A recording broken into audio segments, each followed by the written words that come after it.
Wyobraź sobie ciepły początek września na wybrzeżu Morza Śródziemnego, a konkretnie w Libii. Ale pewnego popołudnia nad wybrzeże nadciąga cyklon, a wraz z nim ogromne ulewy. Ludzie kładą się spać, ale w nocy przychodzi najgorsze. Ogrom wody sprawia, że pękają 2 tamy, a miasto zostaje niemal całkowicie zalane.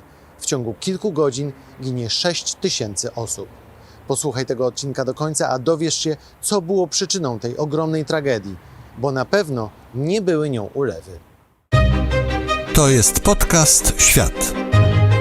Zaprasza Wojciech Cegielski, korespondent zagraniczny Polskiego Radia.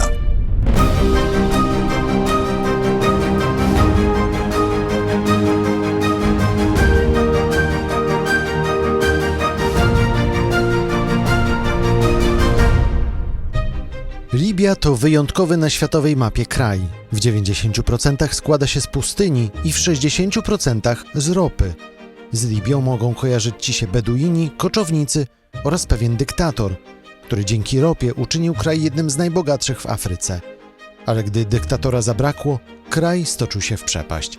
W tym odcinku chcę opowiedzieć ci zupełnie niezwykłą historię ostatnich lat w Libii.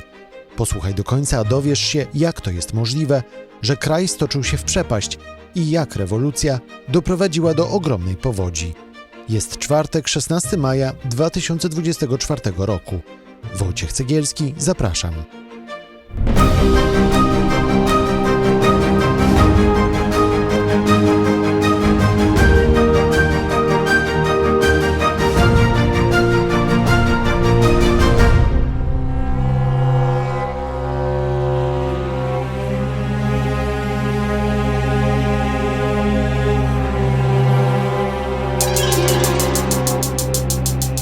Jest rok 1969. W kraju, w którym latem temperatura dochodzi do 57 stopni, a deszcz to zjawisko, które zdarza się niezwykle rzadko, dochodzi do wojskowego puczu. Na czele kraju staje pułkownik Muammar Kaddafi.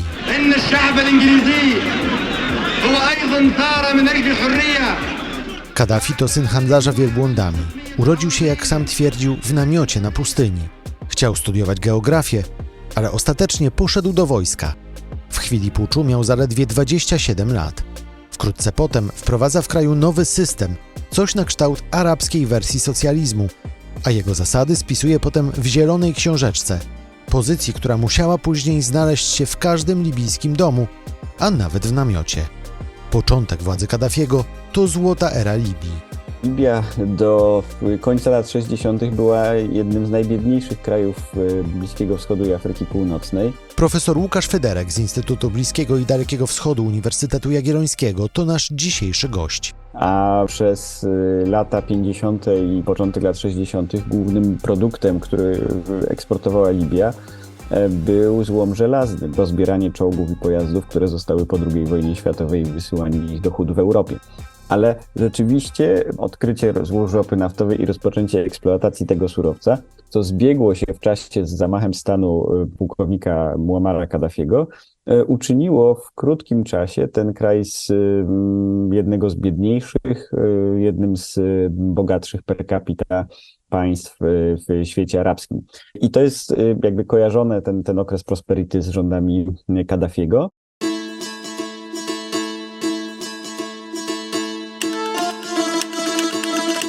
Muammar Kaddafi zmienił Libię. Dał wielu osobom dostęp do wody, walczył z bezdomnością i z analfabetyzmem.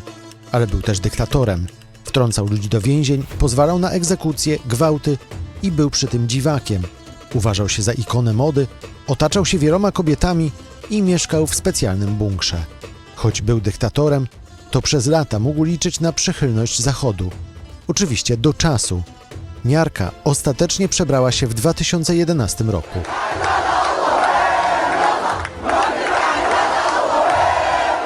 Podobnie jak w wielu innych krajach arabskich, tak i w Libii wybuchły protesty arabskiej wiosny. Protesty, które doprowadziły do oddzielenia de facto, bo jeżeli sięgamy pamięcią, jak one przebiegały, one wybuchły najpierw w wschodniej części kraju, w Bengazji konkretnie, czyli drugim co do wielkości mieście Libii, które właściwie bardzo szybko pozbyło się lojalistów Kaddafiego i jakby zapanowała tam odrębna administracja. Na to Kaddafi próbował wysłać swoją gwardię do stłumienia tego ruchu powstańczego i wtedy włączyła się interwencja państw trzecich, która doprowadziła do zniszczenia wojska Kaddafiego, a w dalszej perspektywie do jego obalenia. This is a Libya that for the first time in 42 years does not have to live in fear of Muammar Gaddafi. Latem 2011 roku Kaddafi uciekł z Trypolisu, a w październiku libijskie bojówki znalazły go i zamordowały w rodzinnej Syrcie.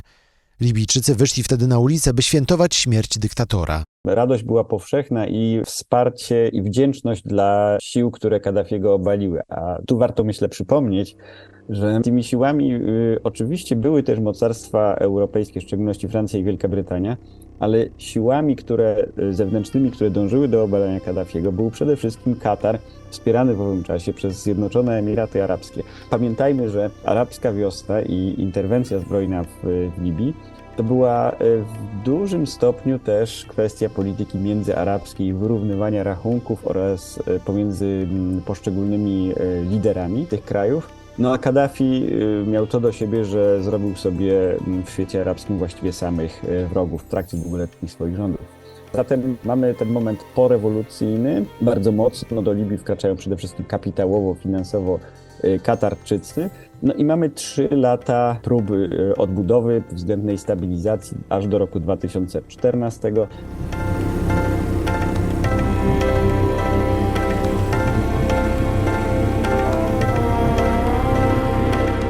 3 lata po zabiciu Kaddafiego bojówki, które wspólnie go obaliły, zaczęły bratobójczą wojnę domową. Przeciwko ówczesnym władzom zbuntował się wpływowy generał Khalifa Haftar, który zapowiadał, że w zdominowanym przez chaos kraju przywróci porządek. W efekcie jednak doszło do krwawych walk, bombardowań i ostrzałów, a wszystko to doprowadziło do sytuacji, gdy w Libii istniała dwuwładza. Powstał jeden rząd i parlament w Trypolisie i drugi rząd i parlament w Bengazji, na wschodzie kraju. 2 frakcje, które możemy nazwać roboczo frakcją Libii Zachodniej i frakcją Libii Wschodniej, walczą o kontrolę nad krajem, walczą niekonkluzywnie i ten stan rzeczy się utrzymuje. Po dziś dzień mamy 2 rywalizujące ze sobą administracje. Tą na zachodzie, czyli w Trypolitanii z siedzibą w Trypolisie i tą na wschodzie w Cyrenajce z siedzibą w Bengazji, w pewnym momencie jeszcze w Tobruku. I te 2 frakcje ze sobą rywalizują. Dlaczego ten stan rzeczy ma miejsce? Można tu wskazać co najmniej 2 przyczyny. Pierwsza to taka, że Libia to jest państwo bardzo młode, państwo, w którym te regionalne różnice były bardzo silnie odczuwalne, to znaczy kulturalnie w zakresie dialektu. Cyrenajka i Trypolitania miały swoje 2 odrębne tożsamości historycznie. I ta tożsamość libijska nie była na tyle mocna, żeby powstrzymać te odśrodkowe tendencje. Drugi czynnik to znowu interwencja zewnętrzna, w tym przypadku już nie bezpośrednie zaangażowanie militarne, ale bardzo silne zaangażowanie w zakresie przekazywania broni, przekazywania danych wywiadowczych, wysyłania najemników czy innych form niejawnego wspierania każdego z tych rywalizujących rządów. Przy czym rząd trypolitański, rząd w Trypolisie cieszy się wsparciem przede wszystkim Turcji i Kataru, podczas gdy libijska Armia Narodowa, czy też rząd, jak on teraz się nazywa, Rząd Narodowej Stabilności w Cyrenajce cieszy się poparciem przede wszystkim Zjednoczonych Emiratów Arabskich, ale także Egiptu, Arabii Saudyjskiej i Rosji. I tutaj mamy znowu ten wymiar takiej regionalnej rywalizacji, czy też Libii jako areny wojny zastępczej o dominację i o wpływy na Bliskim Wschodzie i w Afryce Północnej. Przypomnijmy, że ten rząd zachodni, tak to nazwijmy, z zachodniej części Libii, z Trypolisu, jest uznawany przez społeczność międzynarodową, ten wschodni nie, czyli wspierany przez Arabię Saudyjską i Emiraty, między innymi i przez Rosję.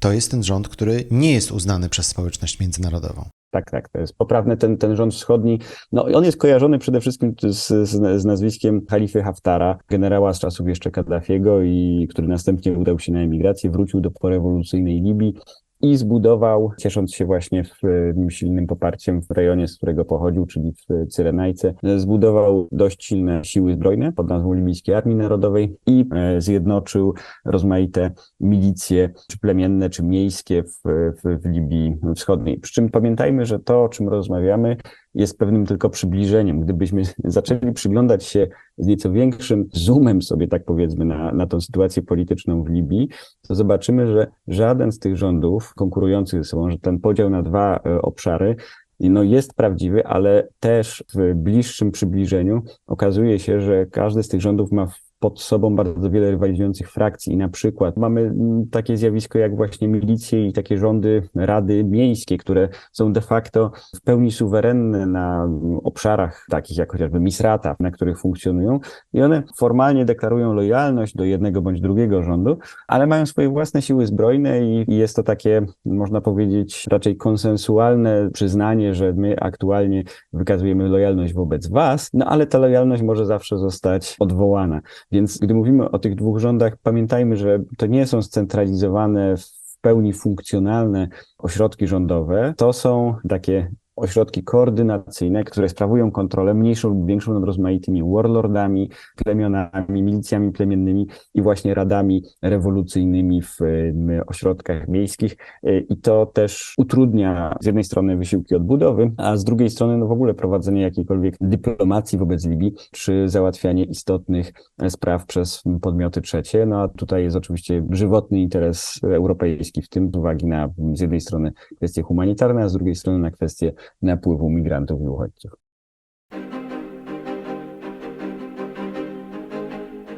Profesor Łukasz Federek z Instytutu Bliskiego i Dalekiego Wschodu Uniwersytetu Jagiellońskiego opowiada w tym odcinku o Libii, niegdyś jednym z najbogatszych krajów Afryki, który stoczył się na dno. A za chwilę dowiesz się, co wspólnego z tym wszystkim ma powódź, od której zaczęliśmy ten odcinek. Jeśli nie subskrybujesz nas jeszcze, to teraz jest znakomita okazja, by to zrobić. Podcast Świat możesz znaleźć na platformie podcastowej Polskiego Radia, a także na YouTube i na Spotify. Z kolei na Instagramie i na YouTube codziennie po południu mamy dla Ciebie najciekawszy zagraniczny news dnia. Na wszystkich platformach znajdziesz nas, wpisując w wyszukiwarkę Podcast Świat. To jest podcast Świat.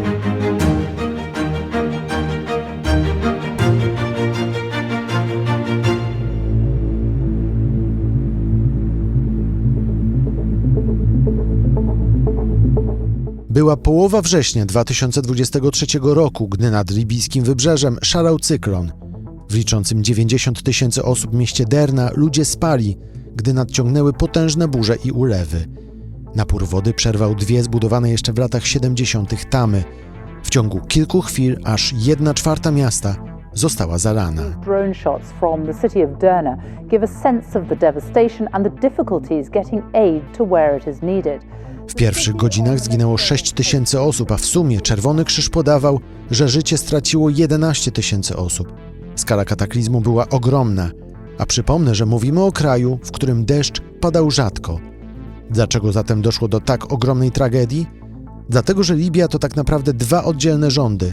Ten uznawany przez świat w Trypolisie i ten nieuznawany w Bengazji, pod którego kontrolą znajdowała się Derna, gdzie doszło do tragedii. To jest problem tego dysfunkcjonalnego państwa, po pierwsze podzielonego, a po drugie dysfunkcjonalnego. I to jest problem nie tylko libijski. W rejonie Bliskiego Wschodu jest, myślę, jeszcze kilka państw, które miały przy wystąpieniu takiej tragedii równie poważne problemy. Mamy z jednej strony wypracowane zostało pewne modus operandi pomiędzy tymi dwoma rządami. Walki praktycznie ustały. Wypłacane były świadczenia dla ludności właściwie na całym obszarze Libii mieszkającej i przede wszystkim eksportowana była ropa, bo to jest jakby podstawa finansów każdego z tych dwóch rządów. Każdy z tych dwóch rządów ma na swoim terenie pewne zasoby ropy. Rząd wschodni, rząd cyrenajski większe, rząd w Trypolitanii mniejsze. A terminale jej eksportu mieszczą się w takim terenie właśnie z okolicach Syrty, czyli można powiedzieć na granicy wpływów obydwu rządów. Ale zostało to uregulowane i w jakiś sposób działało, przyczyniając się do względnej stabilizacji i względnego dobrobytu Libijczyków. To znaczy Libijczycy w tym wszystkim nie są grupą, która migruje ze swojego kraju. Co więcej, ponownie Libia zaczęła w jakimś stopniu przyciągać migrantów z krajów subsaharyjskich, którzy do tego względnej stabilizacji, względnego dobrobytu lgną. Więc mamy tutaj takie de facto funkcjonowanie dwóch rządów. Te dwa państwa, które działają libijskie, działały na poziomie, który w sytuacji, gdzie nie działo się nic nadzwyczajnego, zaczął być akceptowany i w jakimś stopniu tolerowany przez Libijczyków. No ale w momencie, kiedy zdarzyło się, pojawił się ten sztorm Daniel i zdarzyły się te nadzwyczajne opady, no to skala tego przerosła możliwości tych ledwie, powiedzmy, funkcjonujących organizmów państwowych. Dlaczego po tym, jak doszło do arabskiej wiosny i miało być lepiej, oni wszyscy, mówiąc tak potocznie, wzięli się za łby? Skomplikowane procesy społeczne są uwarunkowane przez wiele czynników, czyli ten brak długiej tradycji państwowości. To, że tożsamości plemienne, regionalne, klanowe są silne. Ci wszyscy ludzie czują się Libijczykami, bo ta tożsamość libijska też się zakorzeniła, ale mają tą drugą tożsamość, która w momencie, kiedy pojawiają się podziały, staje się ważniejsza, tą bliższą sobie. Sprzyja temu też jakby sama geografia kraju, który ma ogromną powierzchnię, a zamieszkany jest przez zaledwie tam 6 milionów obywateli. Pamiętajmy też o wpływie zewnętrznym, o interwencjach zewnętrznych, które były z jednej strony udziałem państw Zachodu, ale przede wszystkim przez te wszystkie lata wojny domowej są przede wszystkim udziałem państw regionu plus Rosji, które sobie tutaj próbują budować wpływy i rozgrywać rękami Libijczyków swoją wojnę zastępczą o wpływy w regionie.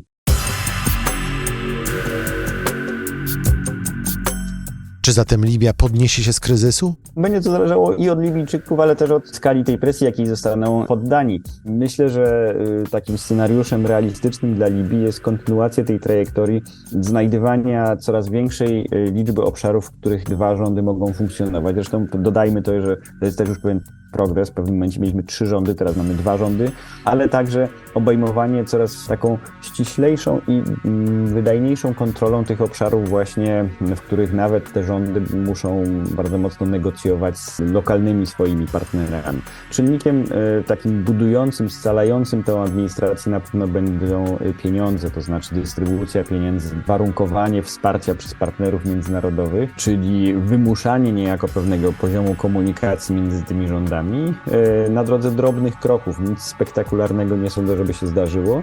Natomiast jeszcze przed tym kataklizmem były w planie ogólnonarodowe wybory i perspektywa jakby powrotu do zjednoczonego rządu libijskiego w mojej ocenie jest możliwa, choć z całą pewnością ustrojowo Libia pozostanie krajem z bardzo dużym zakresem autonomii regionalnej.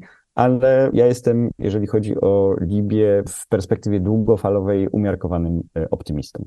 Profesor Łukasz Fyderek z Instytutu Bliskiego i Dalekiego Wschodu Uniwersytetu Jagiellońskiego opowiadał o Libii, unikatowym na skalę światową kraju, który dzięki ropie stał się bogaty, ale gdy zabrakło w nim żelaznej ręki dyktatora, stoczył się w przepaść.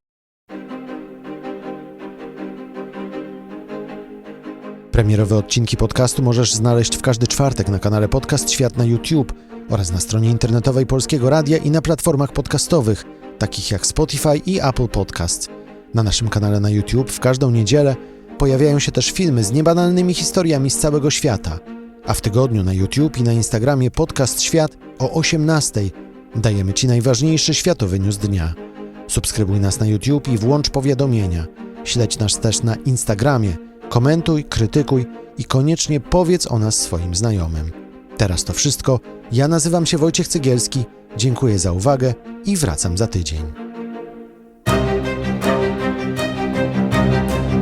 To był Podcast Świat. Do usłyszenia w kolejnym odcinku.